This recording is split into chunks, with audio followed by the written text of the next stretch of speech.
And welcome back to the shop. Dang it, I bent my radiator up. I twisted up. Might be hard to see right now underneath all this plastic, but I'll pull off the tank and the shroud and show you. In this video, I'm going to be straightening up this radiator and give you some tips of how to straighten up your radiator. As you know, these radiators can be really expensive, anywhere from $150 to $300 to replace them. And when you dent them up like this, bend them, twist them, whatever, it's always best, as long as they're not leaking, it's always best to try to straighten them out first before you just rush off and buy a new one. So let me go ahead and get the seat, the tank off, and the shrouds off, and show you what we got going on. Here we go. I know it doesn't look too bad, but it's pretty bad, believe it or not. The camera probably doesn't do it justice, but it's all smashed in right here. If you compare it to the other radiator on the other side, you'll see this one's like laid over like that way up top there. It's just smashed in.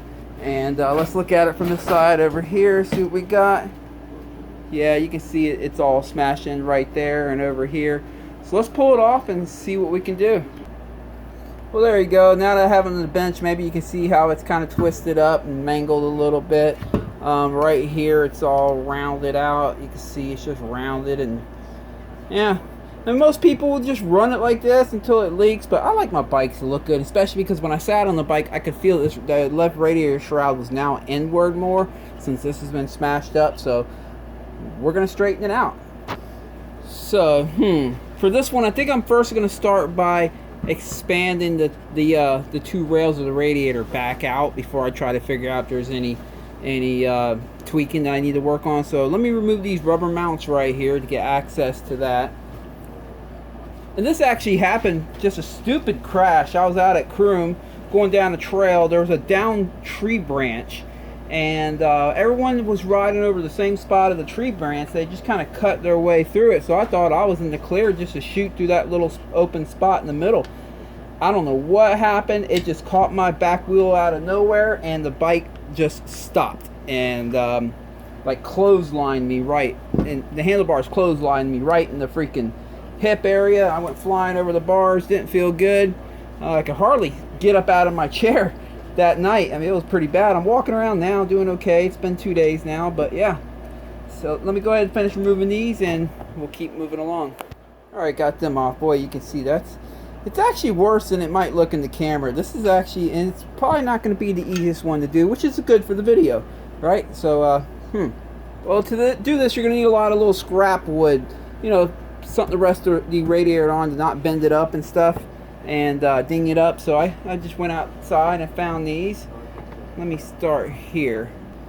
Alright, so instead of resting these nipples on the wood blocks, that's not a good idea because it has a tendency to start pushing these nipples in this little housing up inward right here. But this is a solid area right here. This whole seam going all around here is probably the strongest, one of the strongest places on the radiator. So I'm going to take these wood blocks and rest the seam on it like that. There we go. And now I can start hitting on this and kind of push it downward. Alright, I'm going to start with this spot right here. I'm just going to take a flathead, stick it. You can use anything, and every radiator is a little bit different, and sometimes you got to get creative. You see how it's moving down a little bit right there? You just want to start with the highest spot.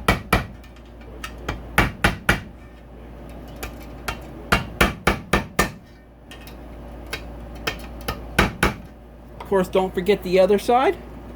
Let me flip it around here. There we go. Boy, she's definitely twisted up. You see how I was able to stick the flathead right there in the middle of the frame and the little cooling fins?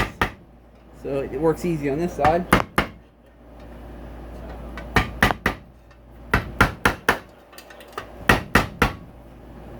Alright, let me flip it back around, see how the other side's looking. Yeah, getting there. Let's keep working on it.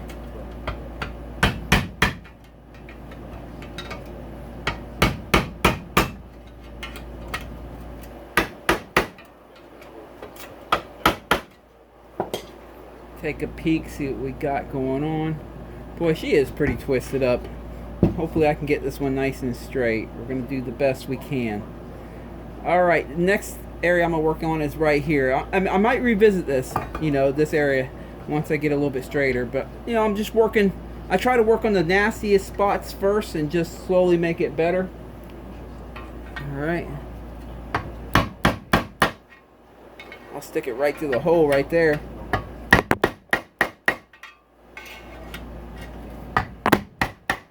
Oh, keep hitting the camera on you guys. Yep, let me rest it right here, because I really have to get that corner right there. There we go. Alright, let me flip it to the other side and see how that looks. Oh yeah, she smashed in right there for sure.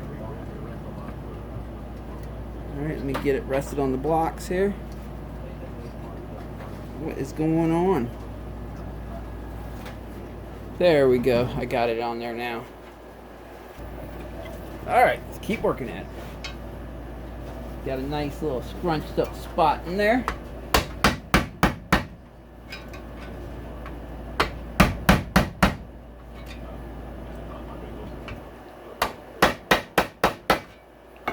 See how that's looking. Okay, that's looking a lot better. I mean, there's still room for improvement, but she's a little tweaked, so I got to work on that next. Alright, so as you can see, or maybe you can, yeah, so she's tweaked like this. So I need to hit on this side right here to knock it down. So I'm going to take this spot right here, this little seam. I broke out this piece of 4x4, has a sharper edge on it, so I can just rest it right there. Remember I said all the way around that seam is your most sturdiest spot. You don't want to do it like that, because you can end up bending the bottom tank here. You want to put it on the seam. Now I'll take that same flathead, where did it go? There it is. And I'm going to rest that up here in that seam. And then hit it with a hammer.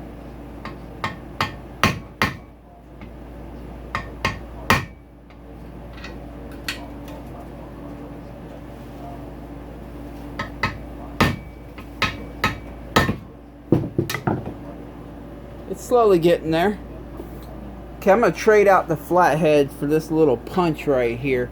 The flathead, I don't want it to start digging in there or anything. Yeah, let's try that. Again, this is a whole lot of improvising. I'm just kind of showing you that this can be done.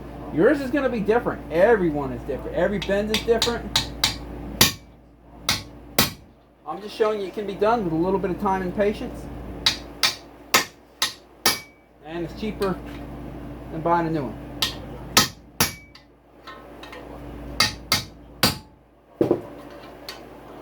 She is slowly getting there. You see that? Oh, I'm going to keep working at it.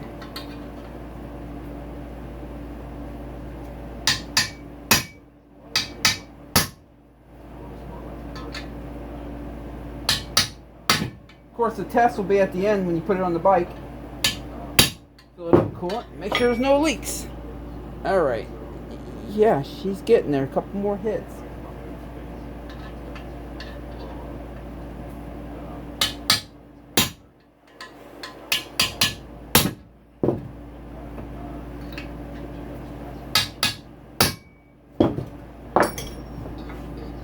Look at that.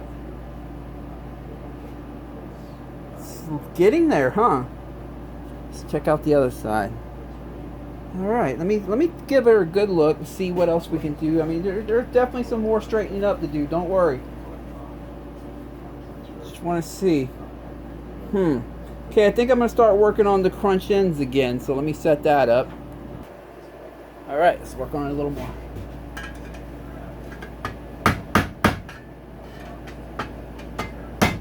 Of course, you can buy like Works Connection radiator supports, and that does help with stuff like this. You can still bend them up, but it does typically make it where it's not as severe of a bending. I've used them for years, and I liked them for years, but I'm getting older now, and I'm more cautious when I ride, and I just don't have them. I don't bend radiators that often anymore, and so I run without them, save a little bit of money. Also, they do have a tendency to make your bike feel a little bit wider. Gotta work over here a little bit. Up at the radiator shroud area when you run the radiator supports. So, they kind of look a little funny on a bike too. But But if you're bending radiators a lot, like I used to in my younger days, yeah, definitely get some radiator supports that'll keep you from having a bad day as often.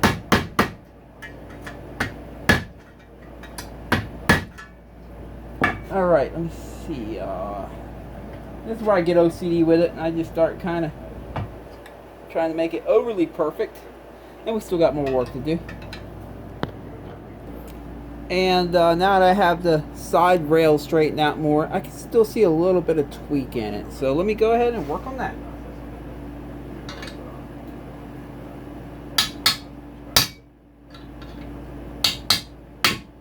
Oops.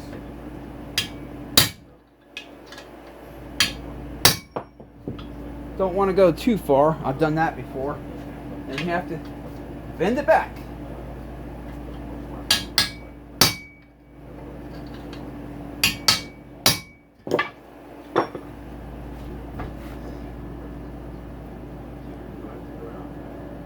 That's looking pretty good to my eye. Alright, now I need to check on this area right here. Make sure that these don't need any. That one's ever so slightly bent down a little right here on this corner. So, here's what I'll do. See how it's bent right here? So, just some channel locks is all you need. See here.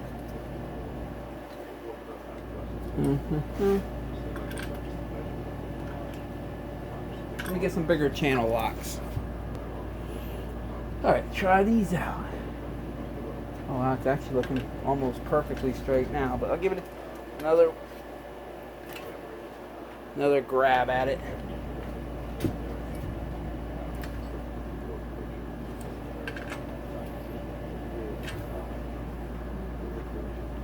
Oh yeah, it's looking really good. Look at that. And look, the other side's good over here. Let me check, make sure that these fared out well. These should all be, yeah, this one's bent right here. These should all be on the same kind of angle plane. You see how that one's bent in a little bit, bent downward a little more than these are. So we're gonna have to even that out. Yeah, these haven't been bent at all. These two hold the louvers on, and they haven't been bent at all. But you can see that there's a bend right here, and the bend right there. That's where your louver bolts on one piece of it, and your radiator shroud bolts on the bottom. So yeah, and like I said, all this should be for this radiator should be on the same even plane, so or angle. So let me go ahead and straighten that out, and then I'll take a minute to give you some tips on some other type of bends and stuff that you might run into and how to straighten them out. Let's see, got this one right here.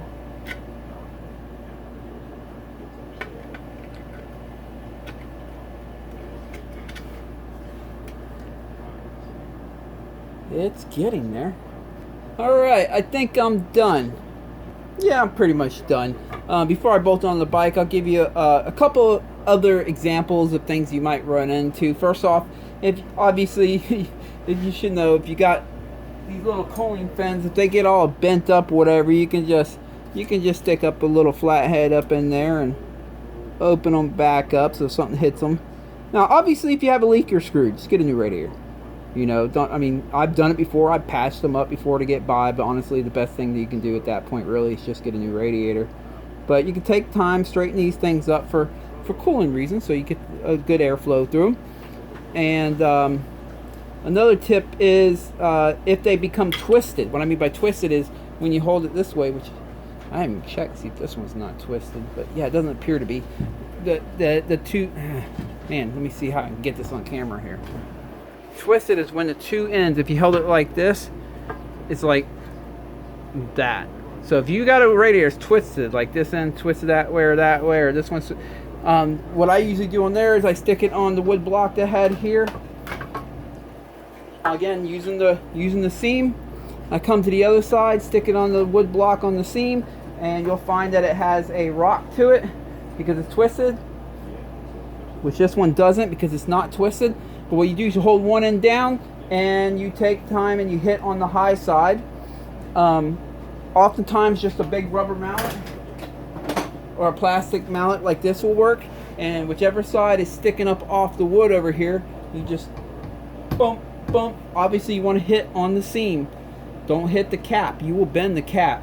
And you just keep hitting it, and then you check it until you worked out the twist. So that's how you work out the twist, and I'll show you how to work out if it's shifted like that.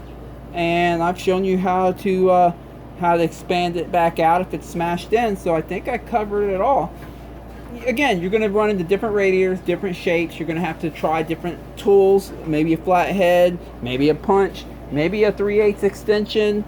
You're going to have to get creative with it, but after you do a few of them, you'll get your own little techniques and how to do them. And yeah, I saved myself $150 to $300 right here. So let me go bolt it back on the bike, fill it back up with fluid, and let's give the bike a test fire and just make sure we didn't end up with any leaks. I'll be right back. That looks much better, don't it? Alright, time to fire her up, warm her up, and make sure I didn't bust any leaks by straightening this radiator out.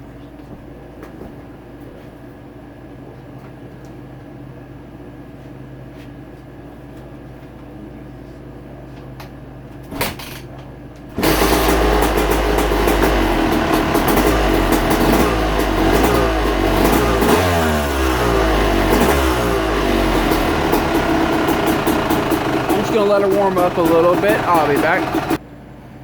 Well, that's pretty much it, guys. All's well that ends well. Got that nice and straightened out, so she'll be good to run another day.